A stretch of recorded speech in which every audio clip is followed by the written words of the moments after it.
بسم اللہ الرحمن الرحیم. ابھی میں سرگودا میں ایک نہایت افسوسناک واقعہ پیش آیا جو سائم مرڈر کیس ہے، اس کے بارے میں بات کروں گی. 23 جنوری 2025 کی صبح 11 بجے ہمیں ایک 15 پہ کال ریسیو ہوتی ہے جس میں یہ بتایا جاتا ہے کہ ماڈل ٹاؤن کے آس پاس جو فیلڈز ہیں وہاں پر ایک جوان سال لڑکے کی ڈیڈ باڈی پڑی ہے.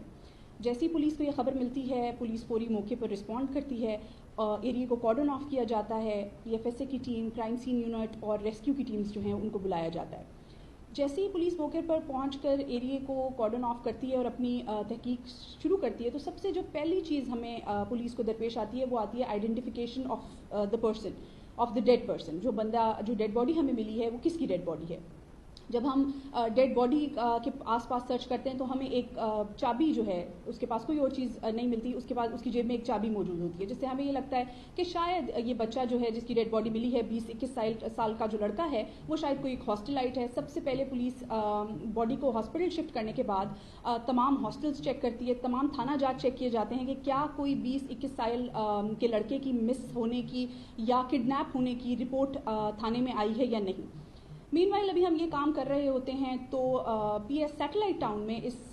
کچھ پیرنٹس جو ہیں وہ تشریف لاتے ہیں اور جو کہتے ہیں کہ ہمارا لڑکا جو ہے وہ رات سے 8 بجے سے مسنگ ہے. جب ہم ان کو پکچرز دکھاتے ہیں تو پتہ لگتا ہے، یہ بڑا ہی انفارچونیٹ بات ہے کہ پتہ لگتا ہے کہ جو ڈیڈ باڈی ملی ہے وہ انہی کے بیٹے کی ہے جو 21 سال کا سائم ہے. اس کے بعد جیسی ہماری باڈی کی آئیڈینٹیفیکیشن ہو جاتی ہے، ایک مسئلہ جو ہے وہ ہمارا حل ہوتا ہے. دوسرا مسئلہ یہ ہے کہ یہ ایک بلائنڈ مرڈر، اس کو ٹریس کیسے کیا جائے.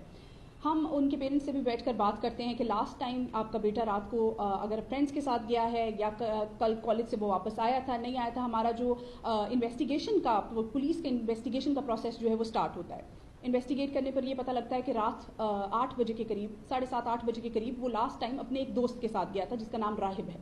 اور وہ کہتے ہیں وہ اس کے ساتھ گیا اور اس کے بعد وہ بچہ واپس گھر نہیں آیا. ہم رات بھر اس کو ڈھونڈتے رہے اور جب اب دن کے 2 بجے ہمیں کوئی اس کا کلو نہیں ملا تو ہم تھانے تشریف لائے ہیں، جس پر پولیس کا جو فوری ایکشن ہوتا ہے وہ ہوتا ہے کہ راہب جو ہمارا سسپیکٹ ہے اس کو پک کر لیا جائے. راہب کو پک کیا جاتا ہے، اس کو انٹروگیٹ کیا جاتا ہے، اس کو انویسٹیگیٹ کیا جاتا ہے. یہ ہمارا جو انٹروگیشن اور انویسٹیگیشن کا پروسیس ہے وہ 3 سے 4 گھنٹے چلتا ہے، جس میں ہمیں یہ پتہ لگتا ہے کہ راہب جو ہے وہ کنفیس کرتا ہے آف مرڈرنگ سائم. اب ایک اس کی یہ ہمارے پاس ایک چیز کنفیشن آتی ہے. دوسری چیز ہم جو اپنا کیروبریٹ کرنے کے لیے اپنی ایویڈنس کو ہم کیا کرتے ہیں کہ ہم اپنی سی ڈی آر اور اس کی لاسٹ لوکیشنز جو ہیں وہ چیک کرنا شروع کرتے ہیں. جب ہم ان کی لاسٹ لوکیشن چیک کرتے ہیں تو ہمیں یہ پتہ لگتا ہے کہ سائم کا جو فون ہے جب وہ بند ہوا وہ اسی لوکیشن پر بند ہوا جہاں سے اس کی ڈیڈ باڈی ملی، اور جو C D R location of the suspect ہے اور جو ہمارا بچہ مرڈر ہو چکا ہے ان دونوں کی بھی سیم جگہ پر ہمیں لوکیشن ملتی ہے، جس سے ہماری جو ایویڈنس ہے اور ہماری جو تفتیش ہے اس کا تھوڑا سا اور ہمیں ایک اسٹرانگ جو ہے وہ اینڈ مل جاتا ہے. اس کے بعد اس کو اریسٹ کیا جاتا ہے. جب ہم اس کو اریسٹ کرتے ہیں فردر تفتیش کی جاتی ہے. فردر تفتیش کرنے سے ہمیں یہ پتہ لگتا ہے کہ ان لوگوں کا جو یہ دونوں آپس میں اسٹوڈنٹس ہیں،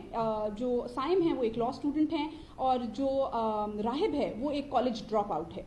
ان دونوں کی فردر تفتیش سے یہ پتہ لگتا ہے کہ دونوں بچوں کا آپس میں کوئی لین دین کا میٹر چل رہا ہے، جس میں کوئی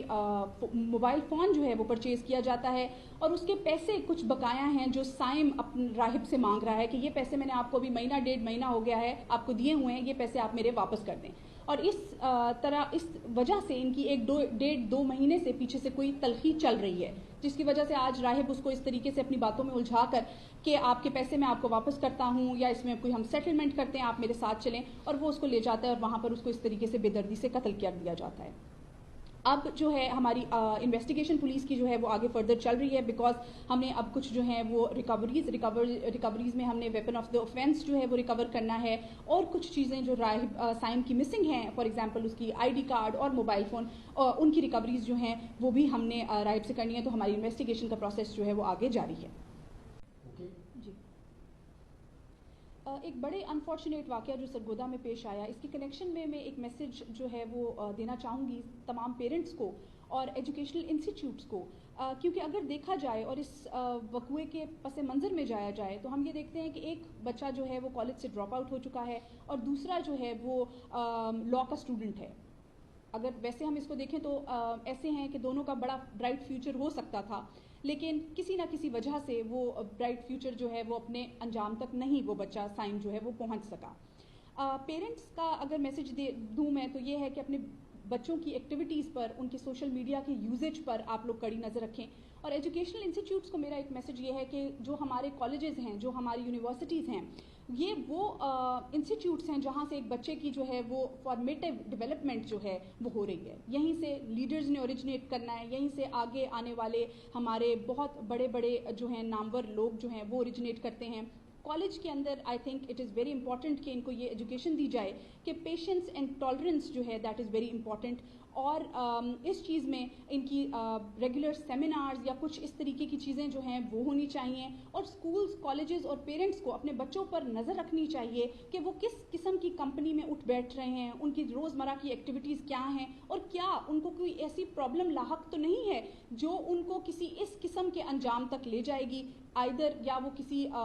مقتول کی صورت اختیار کر لیں گے یا کسی قاتل کی. Thank you very much.